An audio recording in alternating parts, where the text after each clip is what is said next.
Donc non. Ok. Là, est-ce qu'on voit des maths? Ouais, alors, qui voit quoi? Balistique. Dans la forme qui affiche La forme, ouais, la forme. La forme, elle est intéressante. C'est pour avoir une meilleure pénétration dans l'air qu'on ait une forme comme ça. Quelqu'un autre chose?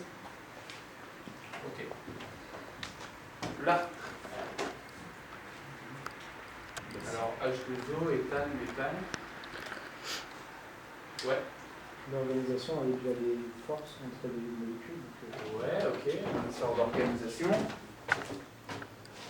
Donc des forces. Donc c'est les forces électrostatiques. Ouais. Les angles. Alors d'ailleurs, c'est lié.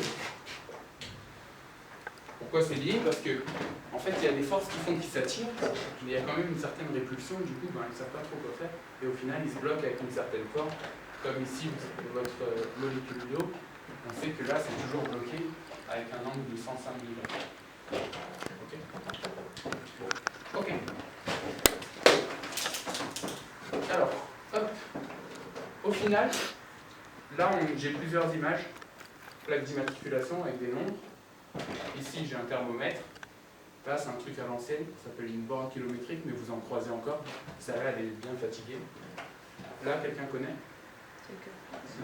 Ouais, donc elle a bien.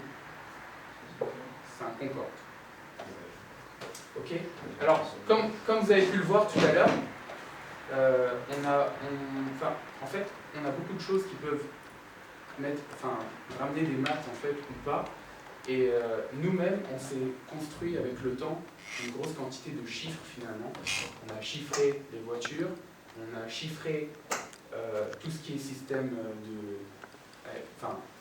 système GPS, etc. Ça nous permet d'avoir des repères. Là, ça nous permet encore d'avoir des repères. Et en fait, on en a encore une infinité. Vous avez les numéros de téléphone, les cartes bancaires, vos numéros d'assurance, etc. Mais tous ces nombres-là, en fait, ils sont inutiles s'il n'y a pas une certaine logique qui est reliée, qui les relie en fait à chaque fois. Et cette logique-là, eh bien, c'est tout simplement la mathématique, en fait. Alors, la logique, elle est où? Elle est dans le fait qu'on contrôle à chaque fois nos données. D'accord? C'est-à-dire que une plaque d'immatriculation, c'est bien. Si deux voitures ont la même plaque, il y a un problème. D'accord? Donc ça, ce sont des données que l'on contrôle à chaque fois pour pouvoir justement avoir une certaine cohérence.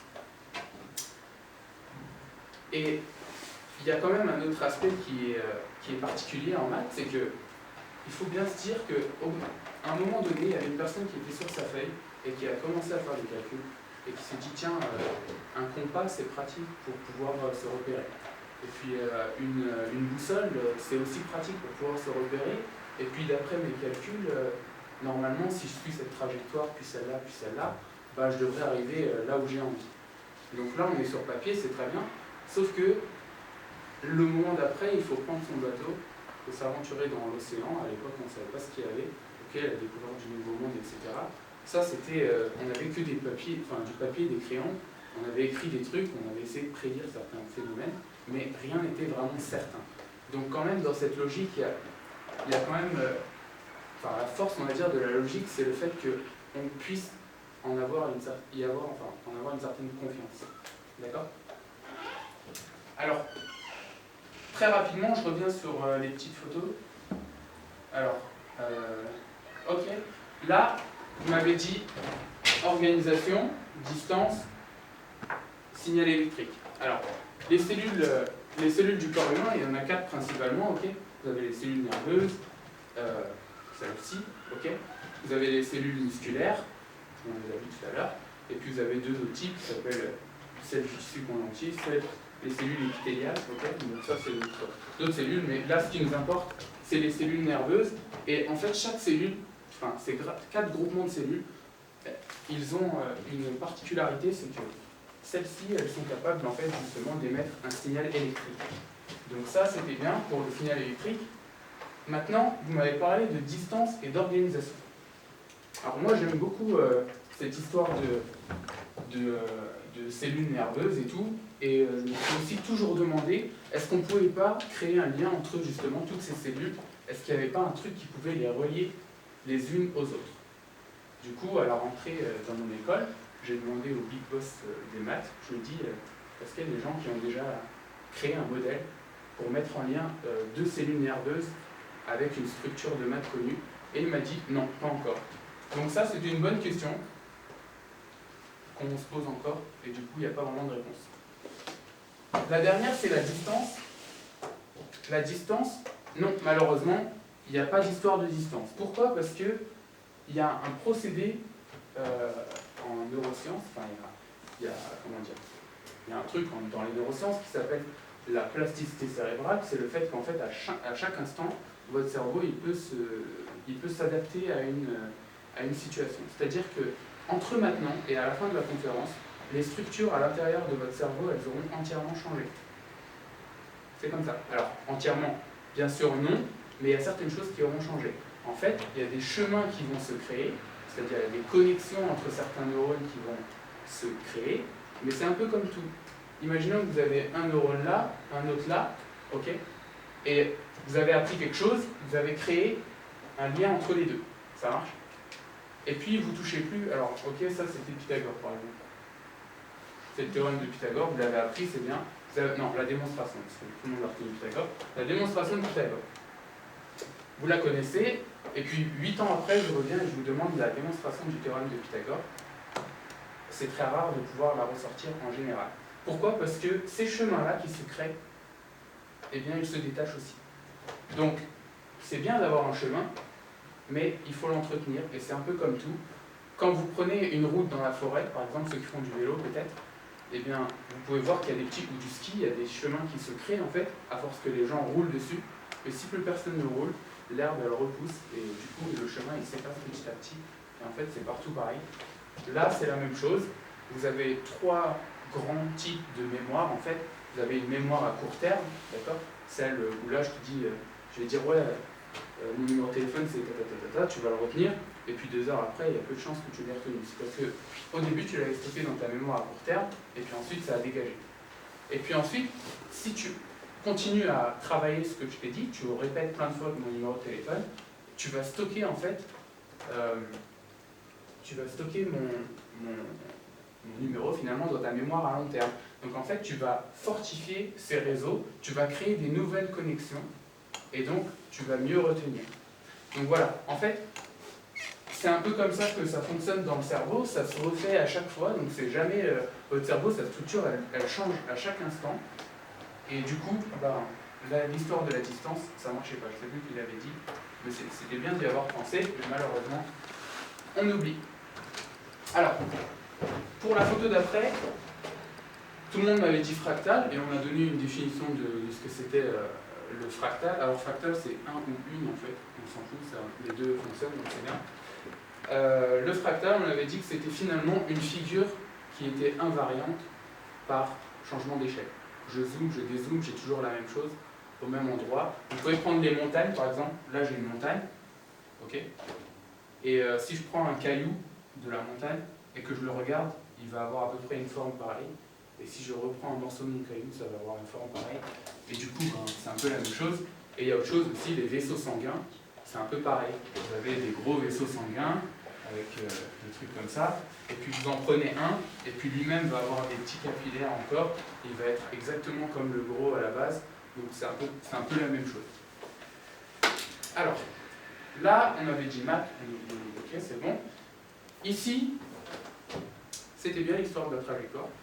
Donc effectivement, on peut, en fonction de certains paramètres, la vitesse avec laquelle le mec il arrive, et la force qu'il a, etc. Moi, tout à l'heure, je vais vous présenter l'intégrale et je vais vous montrer une application de l'intégrale pour les préparateurs physiques, pour les coachs en fait, les entraîneurs à très haut niveau. Ils utilisent parfois des maths pour pouvoir augmenter la performance de leurs sportifs, voir en fait sur quel facteur il vaut mieux jouer. Est-ce qu'il vaut mieux jouer sur la musculature? Est-ce qu'il vaut mieux jouer sur la vitesse du déplacement, sur un déséquilibre, etc. Donc s'il y en a qui sont intéressés par la filière STAPS, c'est très bien. Un muscle, vous m'avez dit pas de maths, eh bien moi je vous dis, si, encore des fractales.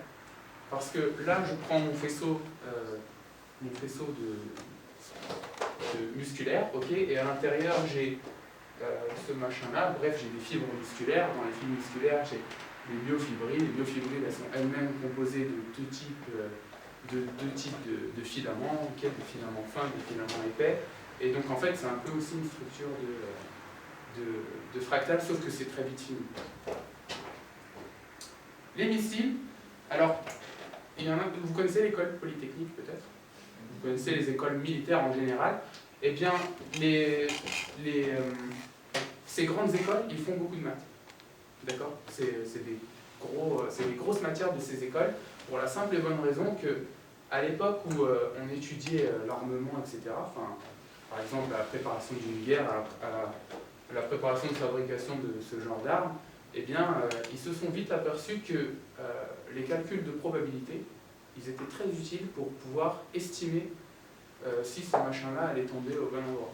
Okay, vous avez un missile ici, donc c'est un machin qui va être lancé, mais vous savez qu'il va monter très haut, donc il y a des différences de pression, ensuite il va rencontrer l'air, la pression diminue, il y a moins de particules par volume, du coup il y a encore moins de frottement, mais du coup ça varie, donc au final on ne sait pas exactement où est-ce qu'il va tomber, mais grâce aux probabilités on va pouvoir dire, bon, je ne sais pas où est-ce qu'il va tomber, mais c'est à peu près là-bas. Okay, et donc voilà, les écoles militaires, elles ont vite compris l'intérêt des maths pour tous ces trucs-là. Alors, là, les molécules, si je dessine un axe, okay, sur ma molécule d'eau, et que je lui fais faire une rotation de 180 degrés, okay, de pi, qu'est-ce qui se passe? Il n'y a rien du tout en fait. Il n'y a rien du tout. Donc en fait, ce truc-là, dans l'étude des symétries, ça porte un nom, ça s'appelle un axe C2, ça veut dire que au bout d'une rotation plutôt, je retombe sur la figure que j'avais, et en fait on va pouvoir, après je vais vous parler de ce que c'était que la structure de groupe, on va pouvoir voir en quoi on peut introduire des groupes dans l'étude de molécules. Hop. Alors, du coup, comme je vous le disais tout à l'heure, on a une grosse quantité de nombres, il faut savoir la gérer. Et j'imagine que vous connaissez le studio Beagle. Ouais, bon, ils ont fait une vidéo qui est assez amusante. Ils ont imaginé le monde sans chiffres. Alors, combien ils étaient? Il y en avait plusieurs. Il y en avait là, il y en avait environ là, il y en avait derrière. Et là aussi? Et là aussi. Et il y en avait là. Ok, et puis on avait là. Oh, on s'en chie. T'as quel âge? L'âge de plus est difficile. Ça tombe bien, moi aussi. On s'en chie. Football, maintenant nous sommes en direct avec Michel. Michel, est-ce que vous pouvez nous rappeler les scores? Non, merci Michel. On continue tout de suite avec une course de formule. On s'en chie. Vous y a combien là, monsieur? Bon, vitesse raisonnable. Ouais, c'est limité à pépère, hein. On s'en chie. Rentrez. Vous êtes en retard. Les petites aiguilles en bas et grandes sur la droite. Eh ben voilà, j'avais un petit peu sans un peu plus. On s'en chie. J'aimerais bien te revoir, tu peux me donner le moyen de t'appeler? Oui, bien sûr. C'est touche du bas, touche du milieu droite, gauche, ouais, exactement. Grande diagonale à droite. Pas ça l'histoire. Vous prenez vos livres à la page, pas tout à fait à la fin mais presque. On va parler de la guerre d'il y a pas très longtemps quand mon grand-père était jeune avec les étoiles jaunes. Eh ben, vous êtes bien bourré. Ça va pas? J'ai fait un cauchemar. Ah bon? Oui, c'était horrible. On vivait dans un monde sans chiffres. Mais il y avait les lettres. Ah oui, oui. Toutes? Oui, toutes les 26. Ouais. Comptez bon. Ok, donc vous voyez la complexité à laquelle on est mené lorsqu'on essaie d'imaginer un truc pareil. Bon, il y en a peut-être qui l'ont déjà vu, mais c'est clair qu'en fait, elle rend bien compte du fait que toutes ces informations, la logique qui les relie toutes, elle a un fort impact sur notre quotidien. Donc, tout à l'heure, on parlait de neurones, et je vais vous parler un peu plus de neurones. Donc, ça ressemble à ça, globalement. Alors, il y a plein de formes différentes. Ils n'ont pas tous la même tête, ces trucs-là. Mais globalement, on va dire qu'un modèle simplifié, c'est ça. vous avez là ce qu'on appelle les dendrites. Là, c'est le corps de la cellule, ok. Et puis là, à la sortie, on a ce qu'on appelle l'axone, ok. Donc, les neurones, on en a beaucoup, 90 milliards en moyenne. Et il y a un truc qui est assez intéressant, c'est ça, c'est qu'on en a environ 500 millions qui sont dans les intestins. Et en fait, il y a beaucoup de gens qui pensent que les neurones, c'est un truc du cerveau. Non, c'est pas qu'un truc du cerveau. Et c'est comme tout, en fait, il y en a beaucoup qui pensent que les muscles, c'est un truc des bras, des jambes, du dos, etc. Mais non, pas pareil. Vos vaisseaux sanguins, par exemple, il peut leur arriver de se contracter ou se dilater, et ça, c'est dû aussi à la présence de cellules musculaires, en fait, à l'intérieur. Donc tout à l'heure, on a parlé des cellules nerveuses qui avaient comme particularité de pouvoir créer un signal électrique.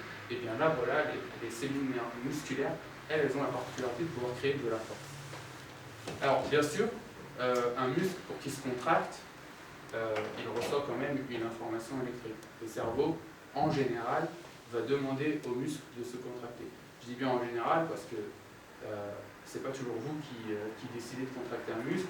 Ça se saurait parce que déjà votre cœur c'est un muscle et quand vous dormez, à mon avis, vous y réfléchissez pas trop. Alors, les mathématiciens ils se sont dit, ben nous, on va faire ce qu'on appelle un neurone formel.